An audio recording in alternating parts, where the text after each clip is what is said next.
The MaNtuli case is linked to one of the most dramatic intelligence allegations in South Africa's recent political history, the claim that President Jacob Zuma had been poisoned.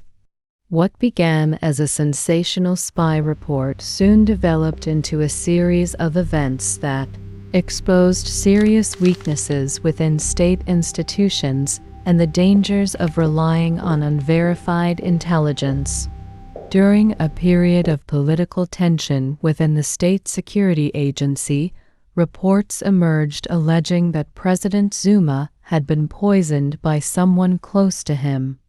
The claim drew widespread media attention, sparked political speculation, and triggered investigations by security agencies. MaNtuli was linked to those allegations.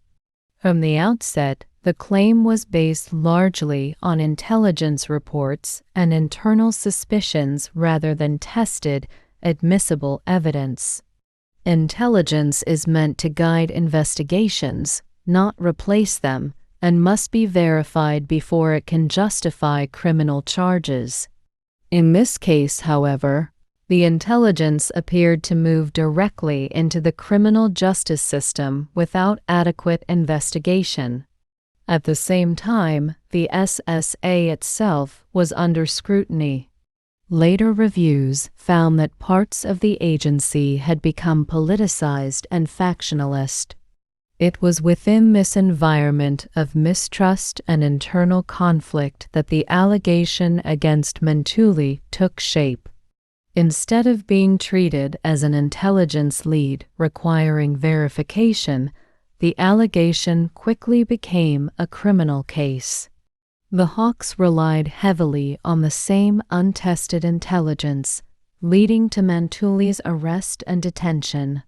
The arrest was widely publicized, creating the impression that the allegation had already been proven despite weak evidence. Media coverage amplified the damage. Sensational headlines portrayed MaNtuli as responsible for harming the president, undermining the presumption of innocence. Defamation spread quickly, affecting employment prospects, relationships, and social standing before any court had tested the case. The National Prosecuting Authority later took over the matter. Did you poison your husband? Constitutionally, prosecutions should proceed only where there is a reasonable prospect of success. Yet the case appeared to suffer from serious evidentiary weaknesses, with repeated postponements and shifting explanations while the personal cost to MaNtuli continued to grow. In the end, the poisoning allegation never developed into a strong prosecutable case. Instead, it exposed the risks of turning intelligence speculation into criminal charges. The combined actions of the SSA, the Hawks, the NPA, and the media created a pattern in which unverified intelligence led to arrest, prosecution, and public condemnation. The case stands as a warning about institutional failure. It shows how lives can be disrupted when intelligence is treated as fact, arrests are made without solid evidence, and prosecutions lack substance. In a democracy, justice must be based on evidence, fairness, and due process, not speculation or public pressure. Organization involved in an illegal operation.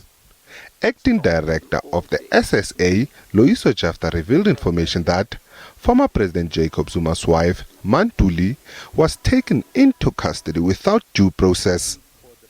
This after an investigation into allegations that MaNtuli was behind a plot to poison her husband.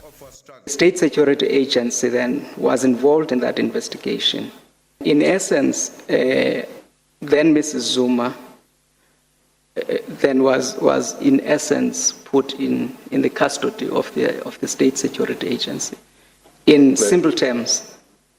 That is Mrs. MaNtuli-Zuma. Mrs. MaNtuli-Zuma, Yeah, yes. okay. In essence then, he was he was in remand detention, so to speak, without having gone through the due processes that lead one to being a remand detainee. She was kept there against her will.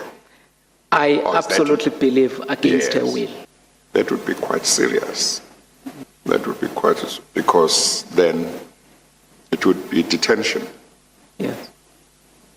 By an organ of state in circumstances where no law allowed the organ of state to detain her.